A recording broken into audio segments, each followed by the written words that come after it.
Hi, today we're going to talk about electronegativity, one of the other properties, characteristics for which there is a trend on the periodic table.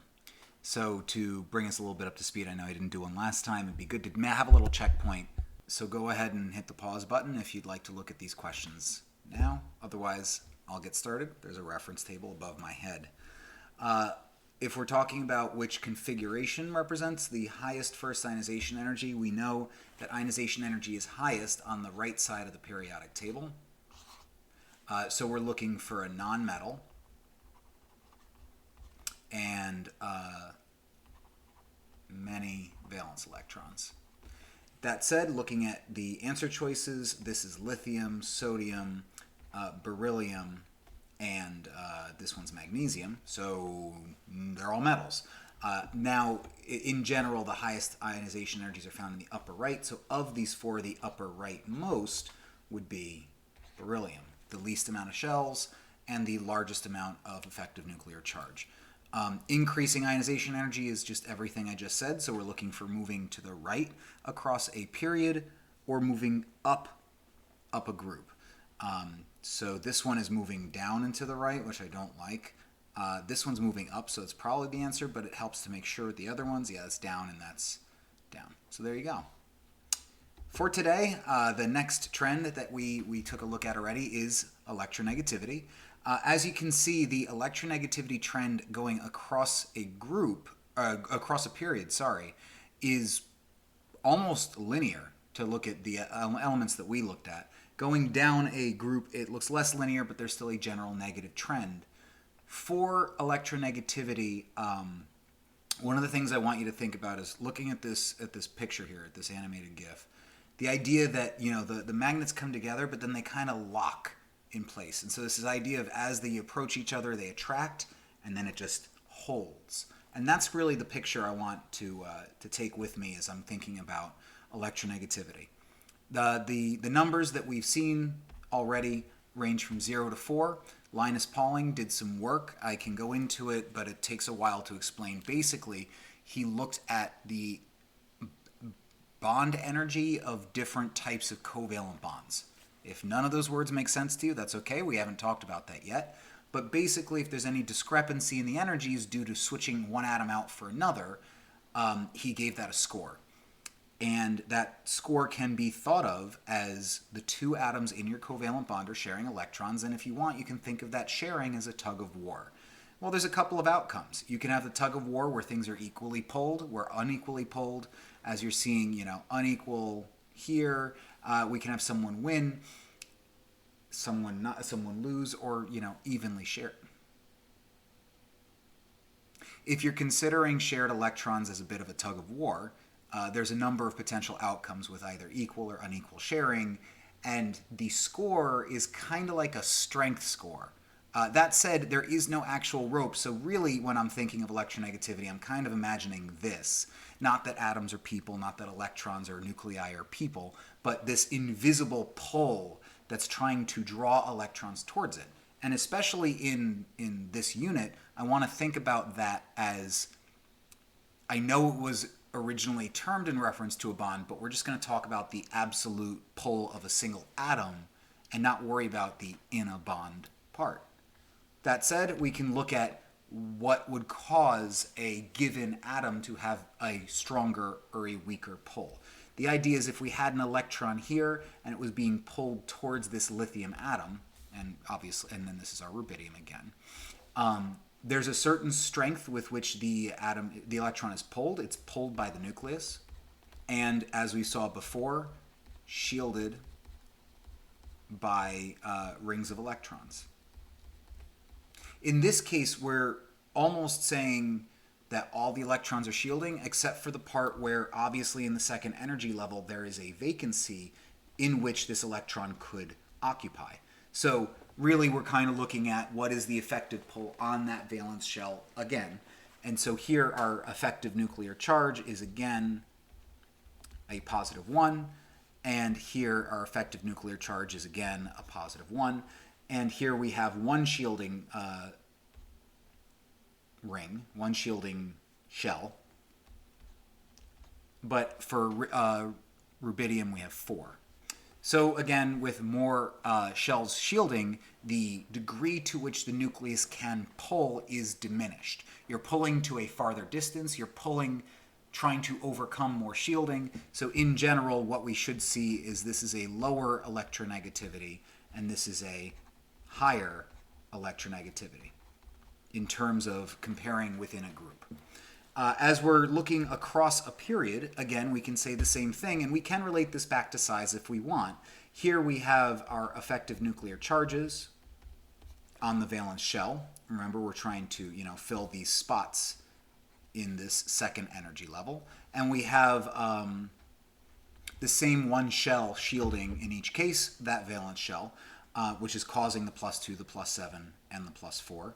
But also don't forget that this atom here was larger and this atom here was smaller. And this was medium. And since there is a distance component to the strength of the pull, right, with a closer distance, there's a stronger pull.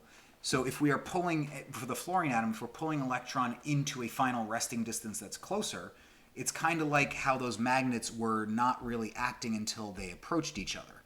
Right? As they came close together, that's when the pull happened, and then they pulled even closer, and then they found their resting spot. But that resting spot's very close, and the closer it is, the stronger the force, and the stronger the pull that got it there. So we're going to say that this atom has a higher electronegativity due to that high nuclear charge and that small radius.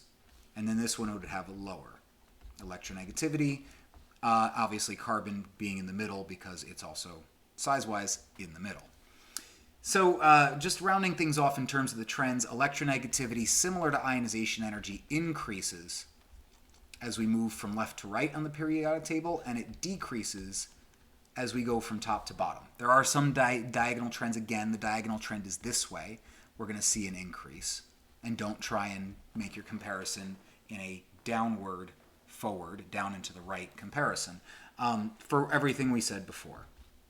That said, not everything is the same as ionization energy. To look at the electronegativity values on table S, as I've included, you will see something very strange. You get this dash. So what does dash mean? I mean, dash doesn't mean 0. If it was 0, it would say 0. Dash means none. So like, I give an atom a score on how well it pulls. Is 0 that it doesn't pull, or is 0 the weakest pull?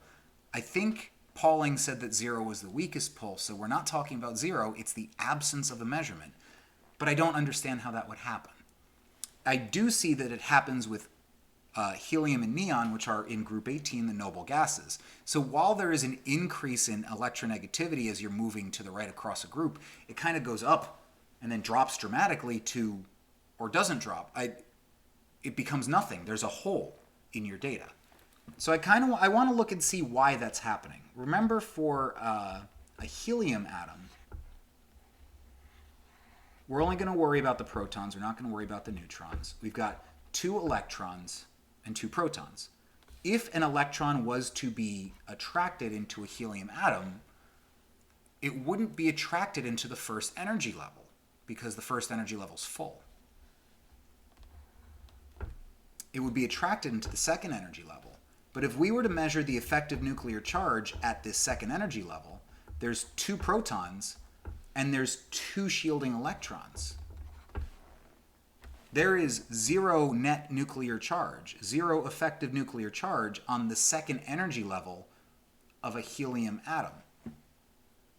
Now, that's not to say that, if you excite an electron, it runs away. Obviously, if you excite the electron, that affects the shielding. But to add an extra electron, there would be no charge pulling it, and therefore no force, and therefore no pull. So that's where the dash comes from. It's not that it's 0, it's not that it's 0 strength, it's just not interacting. Imagine if you put a magnet next to a block of wood. Nothing happens. It's not pulled or repelled, it's just nothing. And so similarly with neon, right? If you look at 2-8, right? That's our electron configuration for neon. And keep in mind we have 10 protons. If we're going to add an electron, we would have the 11 electron configuration for the ground state, which we know for sodium is 281, right? We're not becoming sodium, we're becoming our hypothetical neon minus ion. But again, on this third energy level, our effective nuclear charge would be 0. So it doesn't happen. Can't do it. Now that said, we did talk about the noble gases previously, and I did say that the larger noble gases could potentially be convinced to interact with some elements. And that is evidenced on the periodic table, on table S, by the fact that xenon does have a non-zero electronegativity. So clearly there must be some more complex electron structure when the atoms get really big that allow this to kind of take place. The other thing I'll mention is that I think 99 times out of 100, anytime a xenon atom is going to get into any sort of electronic interaction bonding scenario, it's only going to do so with something that's got a massive electronegativity, namely just fluorine. So to wrap things up, electronegativity is a completely arbitrary scale that we've come up with. It's a good scale, but it's basically math on top of math next to math, and out pops a number that's between 0 and 4. On the periodic table, the highest is 4.0, and that's fluorine, and the lowest is francium, 0.7, and you can kind of use that to draw your trends, right? Fluorine being the highest and francium being the lowest means you increase as you move towards fluorine, whether that be to the right or up, and you decrease as you move towards francium, either down or to the left. And then finally, also, don't forget that, there are trends that are similar to the ionization energy, which would kind of suggest that, the reason you have a high ionization energy is that there's a strong nuclear pull, and the reason that you have a high electronegativity is because there's a strong nuclear pull. But there are some key differences, namely those noble gases, that as you're trying to pull an electron, the electron will be pulled into a new energy level where the net nuclear charge is 0, and therefore it doesn't happen. Thanks for watching.